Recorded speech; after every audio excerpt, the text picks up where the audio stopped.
Hello, St. Joe's parishioners. This is Bob McCaffery-Lent, Pastoral Assistant for Music and Liturgy, and I am here with Don Murphy, a member of the music ministry, and I'm guessing the longest-serving member of the music ministry, though I can't say that for sure. You've certainly been part of it longer than I have. And just inviting some members of the music ministry during this very odd time when we are not able to be together, to share a bit of their story of falling in love with music and doing music in church, and what their journey has been like and what that means to them. So, Don, welcome, and thank you. I invite you to just share a bit of your story with folks.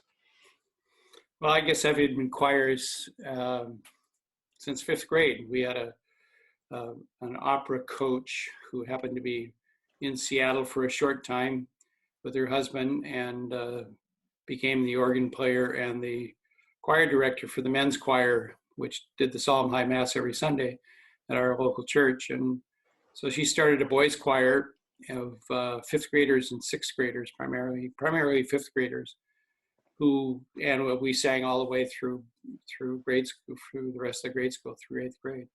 So that was the beginning of my adventure. And we always sang in front of the organ box, which up in the choir loft. So you were imbued with the harmonics of whatever you were singing.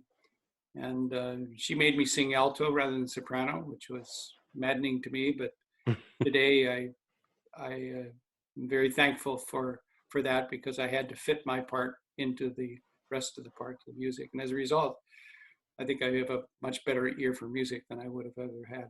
But grade school, my voice changed to bass, and as a sophomore year, joined the choir in my sophomore year in high school as a bass, singing at our church choir, at the seminary choir. I actually went into the high school seminary and was in the seminary for 10 years. So I have a background in very broad music, primarily, of course, a lot of chant. I think I went through 2 Libers in the 10 years that I was there. They kept falling apart on me. I'll tell people what a Liber is. You and I know what that is, but probably very few do. Essentially the chant book for all masses through the year, with all the chant required, both the ordinary parts as well as the individual parts for various Sundays and feast days. It's as complete as was necessary for most choirs. If one were singing in a monastery, you'd probably use a chant book that had a bit more in it than the one we used, the Liber we used. So it was the everyday, it's called the Liber Usualis, which is meant the normal book, normal songbook. And that was, so 10 years in choir. I was very lucky being the student director for a couple of years in college, when the individual who was assigned as the director of the choir had no choir knowledge and very little music knowledge. So I asked him if it would be okay if I handled the practices after he bungled the first practice. And he said, that would be great.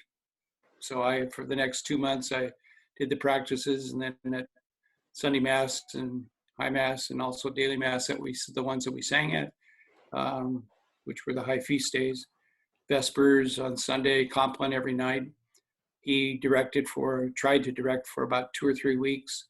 And then he came to me and asked me if I'd just be the director. So we sang at the cathedral on Holy Week, the Feast of Holy Week. So we were bussed into the cathedral in our cassocks and surplices. So it was quite a commitment to a learning of church music at that time. So after I left the seminary, we were married and joined choir after that. I was at St. Pat's for years. Even had to was the music director there for about a year and a half, when the group that was there was on a trip around the country doing music. And when they came back, they wanted some time off, so I had to pick it up at that time. And I joined, I think, St. Joe's I'm trying to think about it, 1987, I think it was. Mm-hmm. Mainly our son started a school at St. Joe's School at that time, and that we had left St. Pat's when the Paulus took over. They essentially told us that there was no room for us, so we left and went to St. John's for a bit, our local parish, and then to St. Joe's. So choirs have been, I guess you could say, since I was 10 years old. So for the last 65, 67 years, I've been in choir. Mm-hmm. Um, And you've sung in other groups outside of the church as well, right? Oh yes, yeah. And especially in the last 20 years or so, I've tried to make sure I had more singing than just choir, just to maintain my voice, keep my voice strong. Mm-hmm. And the high point, I guess, of my career was singing with Seattle Opera, singing a supporting role in Bernstein's Mass when they did it on a pro bono basis, and they could hire. They had, I think they were limited to 2 equity singers at that time. So the rest of us were all volunteers. Mm-hmm. And that was just really a hoot to spend the time with some very professional and very good people, and then to sing with the orchestra. It was amazing. And the Bernstein's Mass is a very, very demanding piece of music, and it was fun to get involved with that. So other than that, it's my career as a CPA takes a lot of time, so I've never really had much time to do more than that for my music. Mm-hmm. Choir has meant a lot. I mean, I can't go to, it's very difficult for me to go to Mass on Sunday or at any time and not be part of the music ministry at the Mass. So, what's your favorite thing about singing with a group of people? I guess just the sound,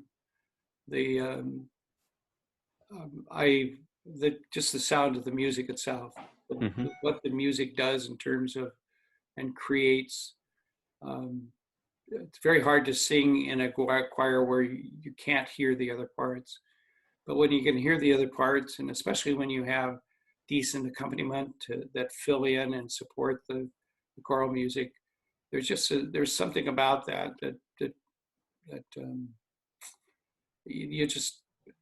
it's just the thrill of the music itself. I love to sing certain supporting parts. I think alto parts are great because you can really create the blend by the way in which you bend the notes to get people to fit them into the tone. I guess I'm singing baritone now in the choir because we needed a baritone. And I was going to point out. My favorite part is tenor, and I sing tenor in a chorale right now with the Northwest Chorale. But the fun part of that is that as other parts start going flat, if we can find a hole in the music, sort of speak, to give the tonic note, because the bass note always ends on tonic almost. Give the key signature, the do.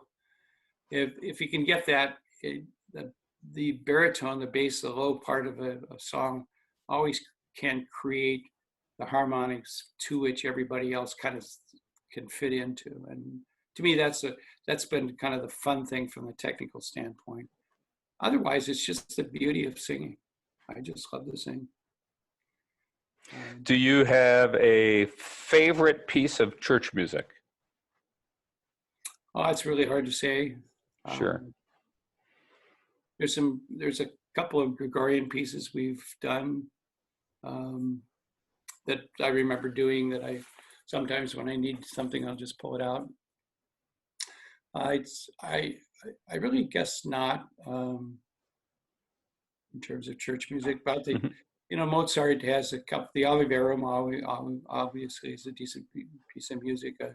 Probably is and I love the tenor part of that. When we sang it as a SAT or TTBB for male voices, it was a totally different sound than it is with when there's a soprano and alto involved.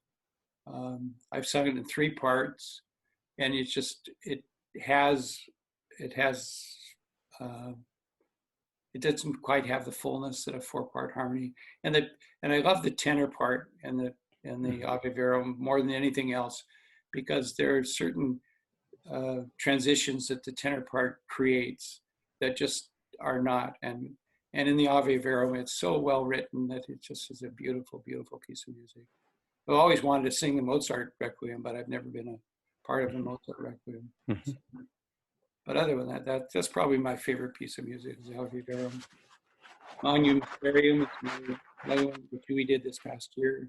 Mm-hmm. I guess maybe it wasn't Recent Orthodox Chorale that did it, which is, again, one of the really favorite pieces. Mm-hmm. So, well, thank you, Don. I really appreciate you taking the time to tell us a bit about your story, and we all look forward to the day when we'll be together again at St. Joe's. yeah.